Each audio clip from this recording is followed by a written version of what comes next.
What's up, everybody? JT Sports here, back at you guys with another video. Now, this isn't part of one of my normal JT Sports podcast segments. This is just a video that I just had to make and get out there because I'm really irritated with how people have been talking about Tua. It seems like people are using Tua, bringing him down to make Brian Flores look like a better coach than what he actually was. I really hate it.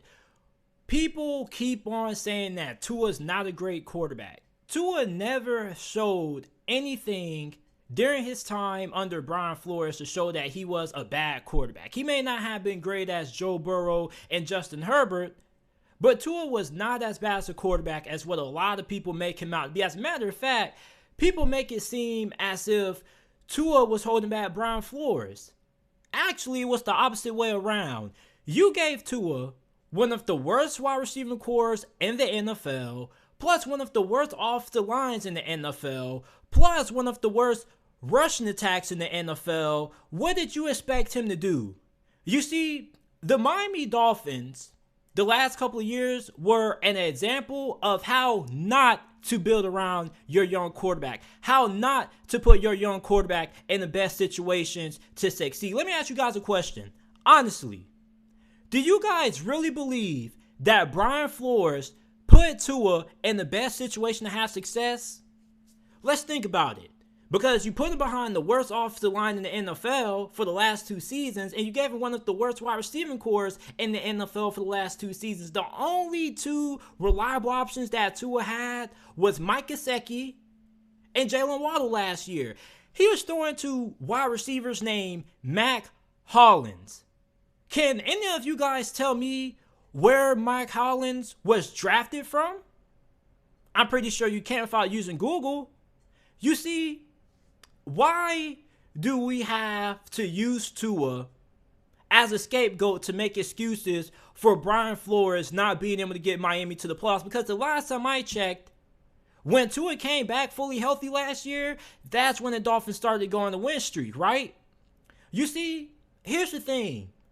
Tua Tagovailoa is never, ever going to get the credit he deserves from people. Because, you see, once people leech onto a narrative about you, they never want to change it.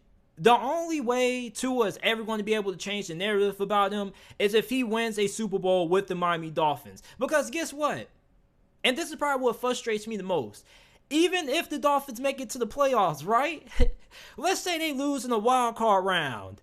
The Dolphins lost in the wild card because they had Tua. If they had a better quarterback, they would have went to the divisional round, right? And not just that, what if the Dolphins lose in the divisional round? Let's say they win the wild card round, right? But they lose in the divisional. Oh, man, the Dolphins could have made it to the AFC Championship game if they had a better quarterback than Tua Tagovailoa, right? What if the Dolphins make it to the AFC Championship game and lose, right? Man, the Dolphins are a quarterback away from being Super Bowl contenders, man. If they had a better quarterback than Tua, they would have made it to the Super Bowl. If the Dolphins make it to the Super Bowl with Tua, right, and they lose, guess what people are going to say? Man, the Dolphins could have won the Super Bowl if they had a better quarterback than Tua. Guess what? Tua can't win, guys. Tua Tagovailoa cannot win. It's really disgusting, man. People make it seem as if everybody can do what Joe Burrow can do. Take a team with a garbage offensive line to the Super Bowl. That doesn't happen. That's like saying you won the lottery one time, right? So that means every time you enter the lottery, you expect to win it. That's not how this works. The Bengals' 2021 season was a phenomenal. I promise you, and I will bet you $1,000 that no team will ever be able to replicate the kind of season that the Cincinnati Bengals had last year. You're not going to see too many quarterbacks that are one of the most sacked quarterbacks in the league still make it to the Super Bowl. And you're definitely not going to see too many teams win games in the postseason with their quarterback getting sacked more than 10 times. But hey, that's pretty much the epitome of what the Tennessee Titans are. They find ways to lose in the postseason, right? I really get upset at how this narrative about Tua has been pushed. And people are being unfair to Tua. We give a pass to Justin Fields and Zach Wilson and Trevor Lawrence for their terrible rookie seasons last year because they were in bad situations. But we're not going to give a pass to Tua. We're just going to make it seem like Tua is just this God almighty quarterback. He can overcome everything, right? It's really unfair, the criticism that Tua has received. And even despite the fact that he was a top 5, top 10 pick in the draft, I understand that you're supposed to be able to overcome certain limitations of the offense. But at the same time, some things you just can't overcome. You can't overcome having the worst receiving core in the NFL. You can't overcome having no run game. You can't overcome having the worst offensive line in the league. When Justin Herbert was in the league his last couple of years, he didn't have the worst receiving core in the league. He didn't have the worst rushing attack in the league. Joe Burrow might have had the worst offensive line in the league, but he had the best receiving core in the league, and he had Joe Mixon in the backfield. You see, a lot of people aren't really analyzing the situation that Tua Tagovailoa has been in fairly. We just look at the fact that Tua had all this hype coming out of Alabama, and despite the fact that the Dolphins have not done a good job at building around Tua until this offseason, now we just want to make it seem as if Tua is the only thing holding back the Miami Dolphins, right? But yet, Brian Flores crapped on Tua just because he didn't want him. That's not signs of a good leader. You see, in college, there are people that I get assigned to do group projects with every freaking time. And I hate group projects. I'm an introvert. I don't like being around people. And I doggone sure don't like working with people. Especially when you get into college, because everybody likes to do things at the last minute. Everybody wants to do things at their own time. I'm somebody who likes to get something done right then and there. I don't want to drag it off. It's people that you probably go to work with, co-workers that you don't get along with, but you still have to find ways to make it work because that's part of being a team. Brian Flores was not a great leader for the Miami Dolphins. He let the fact that he didn't want to affect how to properly build a team around him. That's not what you do as a leader or man, and that's definitely not what a great head coach does. If Brian Flores didn't want Tua and the Dolphins didn't get the quarterback that he wanted, you know what Brian Flores should have did? He should have just said, you know what? You guys ain't going to listen to me? Fire me. I'll walk away. Nick Saban did it. This is a story that came out that said that when the Miami Dolphins didn't want Drew Brees, Nick Saban walked away. If somebody can't give you the necessary pieces to be successful, then you should always walk away. Brian Flores, if he felt this strongly that he couldn't have success with Tua, he should have just walked away. He should have just threw his hands up. But you know, some people have so much pride that they feel they can make it work for anything. But you definitely can't make it work when you talk down to your starting quarterback. That's not a sign of a great leader. And I'm so tired of people using Tua, bringing him down to prop Brian Flores up. It's sucky. It's really sucky. You get what I'm saying? Tua just is never going to win, ever, when it comes to the eyes of the national media, unless he wins a Super Bowl. And even if he wins a Super Bowl, people are probably going to say, man, Tua won the Super Bowl because he got carried by Tyreek Hill and Jalen Waddle. So even if he wins a championship, even if he wins Super Bowl MVP, people are still not going to give Tua the credit he deserves. It's sickening. You know, there are just certain players that just can't win when it comes to the narrative about them and what the media perception is about them. And it really irritates me, man. And I'm not a Dolphins fan. I'm not an Alabama fan. I'm not a Tua fan. But I am now. I want Tua to be successful so bad just because I'm so tired of hearing people hate on him. Dude throws one wobbly pass to Tyreek Hill and all of a sudden he's the joke of the internet. Imagine how this dude probably feels mentally. I'm pretty sure it's to the point where he barely even checks his comments on social media. It's really unfair, the kind of criticism that Tua has received. And I'm not saying that Tua is this perfect quarterback that is excused from any criticism at all. But all I'm saying is that a lot of people aren't fairly assessing the situation that Tua was in. There are people out there that are still giving Daniel freaking Jones the benefit of the doubt. And he's been in just as bad a situation than what Tua's been in. If you swap Daniel Jones and Tua, The Giants would have been a better team than what they were last year if Tua was their quarterback last season. And I'm not talking about during the stretch when Daniel Jones was injured. I'm talking about outright. If you put Daniel Jones on the Miami Dolphins and Tua on the New York Giants, the Dolphins are a worse team with Daniel Jones, and the Giants are a better team with Tua. And yes, I'm saying that Tua Tagovailoa is a better quarterback than Daniel Jones. The dude is a turnover machine.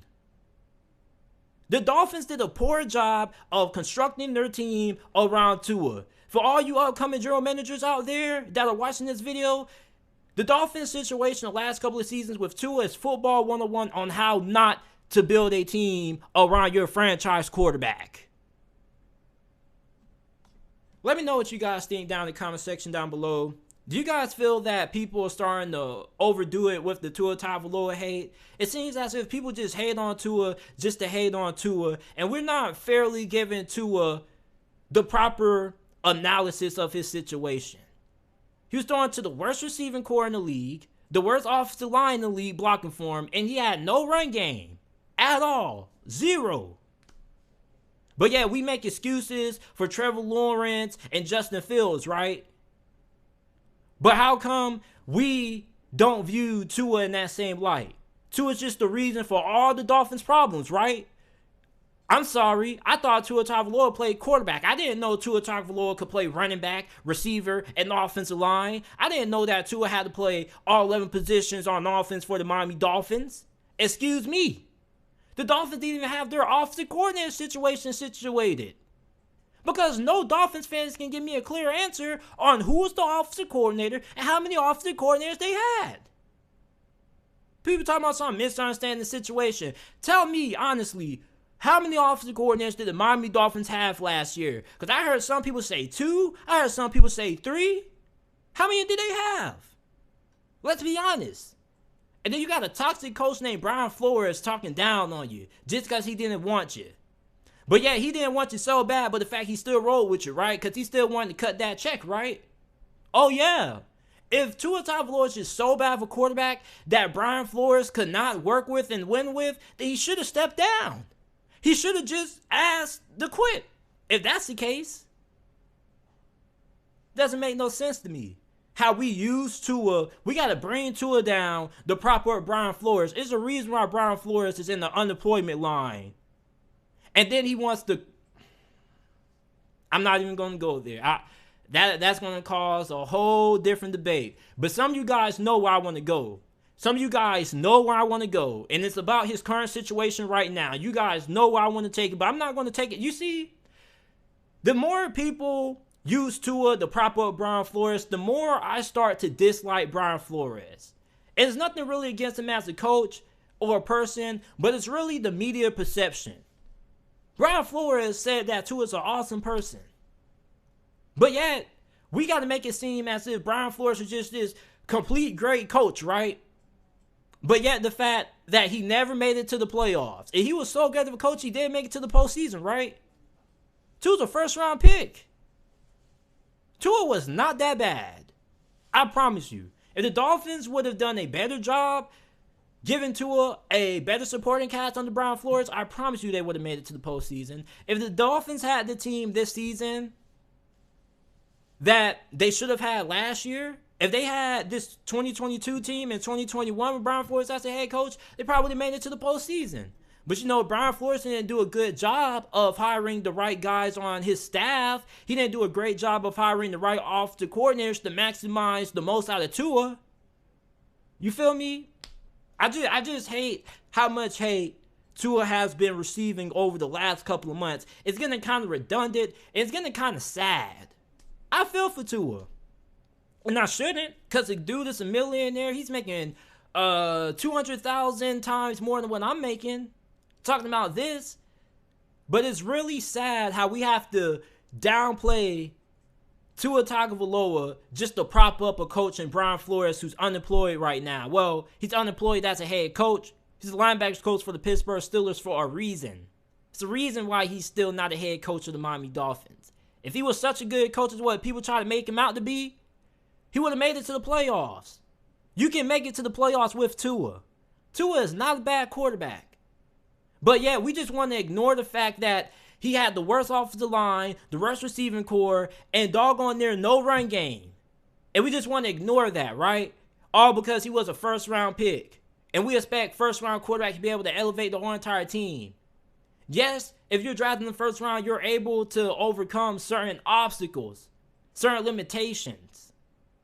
But certain things you just can't overcome. You just can't overcome having a completely bad team. Deshaun Watson's last year playing with the Houston Texans was the best season of his career. And guess what the Houston Texans record was? 4-12. Make sure that you guys like the video, subscribe to the channel, upload NFL videos, college football videos daily. Make sure that you guys check out the JT Sports Podcast, available on all podcasting platforms, Apple Podcasts, Spotify Podcasts, Google Podcasts. Wherever you get your podcast from, the JT Sports Podcast is available. Link down in the description, comment section down below. Or you can go to whichever podcasting platform that you use and type in the JT Sports Podcast. Subscribe to it. Leave a 5-star review. Greatly appreciate it. Thank you for watching this video.